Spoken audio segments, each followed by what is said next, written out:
ਅਗਲੀ ਜਿਹੜੀ ਗੱਲ ਕਰਦੇ ਜਾਈਏ ਡਿਪਾਰਟਮੈਂਟ ਆਫ ਜਸਟਿਸ ਨੇ ਐਲਾਨ ਕੀਤਾ ਆ ਦੱਸਿਆ ਆ ਵੀ 2012 ਦੇ ਵਿੱਚ ਜੋ ਬੰਗਾਜ਼ੀ ਲਿਬੀਆ ਦੀ ਯੂਐਸ ਕੌਂਸੂਲੇਟ ਦੇ ਉੱਤੇ ਹਮਲਾ ਹੋਇਆ ਸੀ ਉਸ ਦੇ ਵਿੱਚ ਮੇਨ ਅਹਿਮ ਭੂਮਿਕਾ ਨਿਭਾਉਣ ਵਾਲਾ ਜ਼ੁਬੈਰ ਅਲ ਬਕੌਸ਼ ਉਸ ਨੂੰ ਗ੍ਰਿਫਤਾਰ ਕਰ ਲਿਆ ਗਿਆ ਆ ਤੇ ਉਸ ਦੀ ਹਵਾਲਗੀ ਵੀ ਅਮਰੀਕਾ ਨੇ ਲੈ ਲਈ ਆ।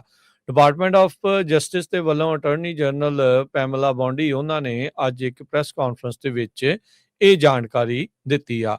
4 ਯੂਐਸ ਪਰਸਨਲ ਉਹਨਾਂ ਦੀ ਮੌਤ ਹੋਈ ਸੀ ਉਸ ਸਤੰਬਰ 11 2012 ਦੇ ਇਸ ਹਮਲੇ ਦੇ ਵਿੱਚ।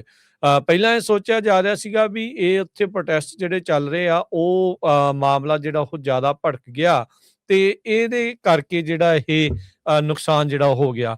ਪਰ ਬਾਅਦ ਦੇ ਵਿੱਚ ਜਿਹੜਾ ਹਰਜੋਤ ਸਿੰਘ ਜੀ ਪਤਾ ਲੱਗਾ ਵੀ ਨਹੀਂ ਇਹ ਤਾਂ ਜਿਹੜੇ ਉੱਥੋਂ ਦੇ ਐਕਸਟ੍ਰੀਮਿਸਟ ਜਿਹੜੇ ਅਲ ਕਾਇਦਾ ਦੇ ਨਾਲ ਜੁੜੇ ਹੋਏ ਗਰੁੱਪ ਨਾਲ ਜੁੜੇ ਹੋਏ ਲੋਕ ਆ ਉਹਨਾਂ ਦਾ ਇੱਕ ਡੈਲੀਬਰੇਟ ਅਟੈਕ ਸੀਗਾ, ਜਾਣ ਬੁੱਝ ਕੇ ਬੰਗਾਜ਼ੀ ਦੀ ਕੌਂਸੂਲੇਟ ਦੇ ਉੱਤੇ ਹਮਲਾ ਜਿਹੜਾ ਉਹ ਕੀਤਾ ਗਿਆ ਸੀਗਾ। ਇਹ ਤੀਸਰਾ ਬੰਦਾ ਹੋਊਗਾ ਜੋ ਇਸ ਹਮਲੇ ਦੇ ਨਾਲ ਸੰਬੰਧਿਤ ਜਿਹੜੀ ਚੀਜ਼ ਆ ਉਹਦੇ ਵਿੱਚ ਦੋਸ਼ਾਂ ਦਾ ਸਾਹਮਣਾ ਕਰੂਗਾ। ਇਸ ਤੋਂ ਪਹਿਲਾਂ ਅਹਿਮਦ ਅਬੂ ਕਤੱਲਾ ਤੇ ਮੁਸਤਫਾ ਅਲ ਇਮਾਮ ਇਹ ਦੋਨਾਂ ਨੂੰ ਕਾਫੀ ਲੰਮੀ ਜਿਹੜੀ ਸਜ਼ਾ ਆ ਉਹ ਹੋ ਚੁੱਕੀ ਆ। ਅਲੀ ਅਵਨੀ ਅਲ ਹਾਰਜ਼ੀ ਇਹ ਮਾਰਿਆ ਗਿਆ ਸੀਗਾ 에ਅਰ ਸਟ੍ਰਾਈਕ ਦੇ ਵਿੱਚ 2015 ਦੇ ਵਿੱਚ ਇਰਾਕ ਦੇ ਵਿੱਚ। ਸੋ 8 ਕਾਊਂਟ ਦੀ ਇੰਡਾਈਟਮੈਂਟ ਕਹਿੰਦੇ ਵੀ ਇਸ ਤੇ ਉਲਟ ਲਿਆਂਦੀ ਗਈ ਆ। Murder, attempted murder, arson, conspiracy to support terrorist ਇਹ ਜਿਹੜੇ ਦੋਸ਼ ਆ ਇਸ ਉੱਤੇ ਲਿਆਂਦੇ ਗਏ ਆ। US prosecutor district of Columbia ਦੇ ਜੀਐਨ ਪੀਰੋ ਉਹਨਾਂ ਨੇ ਇਹਨਾਂ ਚਾਰਜਸ ਦੇ ਬਾਰੇ ਜਿਹੜਾ ਉਹ ਦੱਸਿਆ ਹੈਗਾ ਆ। ਉਸ ਟਾਈਮ ਦੇ ਉੱਤੇ ਸੈਕਟਰੀ ਆਫ ਸਟੇਟ ਸੀਗੀ ਹੈਲਰੀ ਕਲਿੰਟਨ ਤੇ ਜਿਸ ਨੇ ਬਾਅਦ ਚ 2016 ਦੇ ਵਿੱਚ ਡੈਮੋਕ੍ਰੇਟ ਦੇ ਵੱਲੋਂ ਪ੍ਰੈਜ਼ੀਡੈਂਸ਼ੀਅਲ ਲਈ ਰਨ ਵੀ ਜਿਹੜਾ ਉਹ ਕੀਤਾ ਸੀਗਾ ਤੇ ਉਹਦੇ ਕਰਕੇ ਇਹਦੀ ਸੈਕਟਰੀ ਆਫ ਸਟੇਟਸ਼ਿਪ ਵੀ ਹੈਲਰੀ ਕਲਿੰਟਨ ਦੀ ਜਾਂਦੀ ਲੱਗੀ ਸੀ।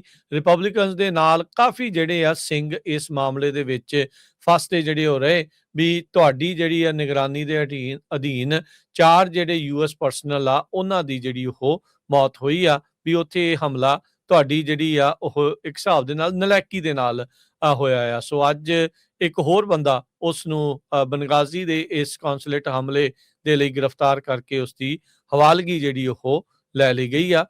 ਪੈਮ ਬੌਂਡੀ ਜਿਹੜੇ ਆ ਅਟਾਰਨੀ ਜਨਰਲ ਉਹਨਾਂ ਨੇ ਇਸ ਬਾਰੇ ਜਾਣਕਾਰੀ ਦਿੱਤੀ ਆ। ਅਗਲੀ ਜਿਹੜੀ ਗੱਲ ਕਰਦੇ ਜਾਈਏ ਡਿਪਾਰਟਮੈਂਟ ਆਫ ਜਸਟਿਸ ਨੇ ਐਲਾਨ ਕੀਤਾ ਆ ਦੱਸਿਆ ਆ ਵੀ 2012 ਦੇ ਵਿੱਚ ਜੋ ਬੰਗਾਜ਼ੀ ਲਿਬੀਆ ਦੀ ਯੂਐਸ ਕੌਂਸੂਲੇਟ ਦੇ ਉੱਤੇ ਹਮਲਾ ਹੋਇਆ ਸੀ ਉਸ ਦੇ ਵਿੱਚ ਮੇਨ ਅਹਿਮ ਭੂਮਿਕਾ ਨਿਭਾਉਣ ਵਾਲਾ ਜ਼ੁਬੈਰ ਅਲ ਬਕੌਸ਼ ਉਸ ਨੂੰ ਗ੍ਰਿਫਤਾਰ ਕਰ ਲਿਆ ਗਿਆ ਆ ਤੇ ਉਸ ਦੀ ਹਵਾਲਗੀ ਵੀ ਅਮਰੀਕਾ ਨੇ ਲੈ ਲਈ ਆ। ਡਿਪਾਰਟਮੈਂਟ ਆਫ ਜਸਟਿਸ ਦੇ ਵੱਲੋਂ ਅਟਾਰਨੀ ਜਨਰਲ ਪੈਮਲਾ ਬੌਂਡੀ ਉਹਨਾਂ ਨੇ ਅੱਜ ਇੱਕ ਪ੍ਰੈਸ ਕਾਨਫਰੰਸ ਦੇ ਵਿੱਚ ਇਹ ਜਾਣਕਾਰੀ ਦਿੱਤੀ ਆ। 4 ਯੂਐਸ ਪਰਸਨਲ ਉਹਨਾਂ ਦੀ ਮੌਤ ਹੋਈ ਸੀ ਉਸ ਸਤੰਬਰ 11 2012 ਦੇ ਇਸ ਹਮਲੇ ਦੇ ਵਿੱਚ।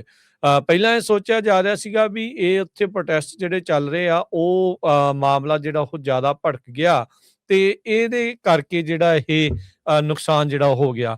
ਪਰ ਬਾਅਦ ਦੇ ਵਿੱਚ ਜਿਹੜਾ ਹਰਜੋਤ ਸਿੰਘ ਜੀ ਪਤਾ ਲੱਗਾ ਵੀ ਨਹੀਂ ਇਹ ਤਾਂ ਜਿਹੜੇ ਉੱਥੋਂ ਦੇ ਐਕਸਟ੍ਰੀਮਿਸਟ ਜਿਹੜੇ ਅਲ ਕਾਇਦਾ ਦੇ ਨਾਲ ਜੁੜੇ ਹੋਏ ਗਰੁੱਪ ਨਾਲ ਜੁੜੇ ਹੋਏ ਲੋਕ ਆ ਉਹਨਾਂ ਦਾ ਇੱਕ ਡੈਲੀਬਰੇਟ ਅਟੈਕ ਸੀਗਾ, ਜਾਣ ਬੁੱਝ ਕੇ ਬੰਗਾਜ਼ੀ ਦੀ ਕੌਂਸੂਲੇਟ ਦੇ ਉੱਤੇ ਹਮਲਾ ਜਿਹੜਾ ਉਹ ਕੀਤਾ ਗਿਆ ਸੀਗਾ। ਇਹ ਤੀਸਰਾ ਬੰਦਾ ਹੋਊਗਾ ਜੋ ਇਸ ਹਮਲੇ ਦੇ ਨਾਲ ਸੰਬੰਧਿਤ ਜਿਹੜੀ ਚੀਜ਼ ਆ ਉਹਦੇ ਵਿੱਚ ਦੋਸ਼ਾਂ ਦਾ ਸਾਹਮਣਾ ਕਰੂਗਾ।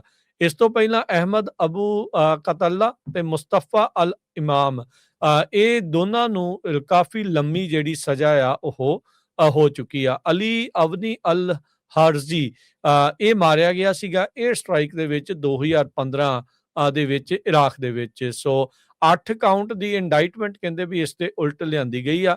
Murder, attempted murder, arson, conspiracy to support terrorist ਇਹ ਜਿਹੜੇ ਦੋਸ਼ ਆ ਇਸ ਉੱਤੇ ਲਿਆਂਦੇ ਗਏ ਆ। US prosecutor district of Columbia ਦੇ ਜੀਐਨ ਪੀਰੋ ਉਹਨਾਂ ਨੇ ਇਹਨਾਂ ਚਾਰਜਸ ਦੇ ਬਾਰੇ ਜਿਹੜਾ ਉਹ ਦੱਸਿਆ ਹੈਗਾ ਆ। ਉਸ ਟਾਈਮ ਦੇ ਉੱਤੇ ਸੈਕਟਰੀ ਆਫ ਸਟੇਟ ਸੀਗੀ ਹੈਲਰੀ ਕਲਿੰਟਨ ਤੇ ਜਿਸ ਨੇ ਬਾਅਦ ਚ 2016 ਦੇ ਵਿੱਚ ਡੈਮੋਕ੍ਰੇਟ ਦੇ ਵੱਲੋਂ ਪ੍ਰੈਜ਼ੀਡੈਂਸ਼ੀਅਲ ਲਈ ਰਨ ਵੀ ਜਿਹੜਾ ਉਹ ਕੀਤਾ ਸੀਗਾ।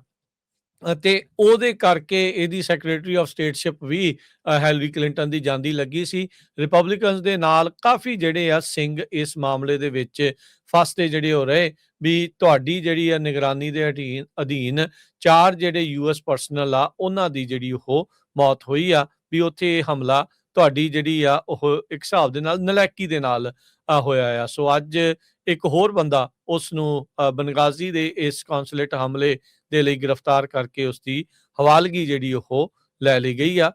ਪੈਮ ਬੌਂਡੀ ਜਿਹੜੇ ਆ ਅਟਾਰਨੀ ਜਨਰਲ ਉਹਨਾਂ ਨੇ ਇਸ ਬਾਰੇ ਜਾਣਕਾਰੀ ਦਿੱਤੀ ਆ।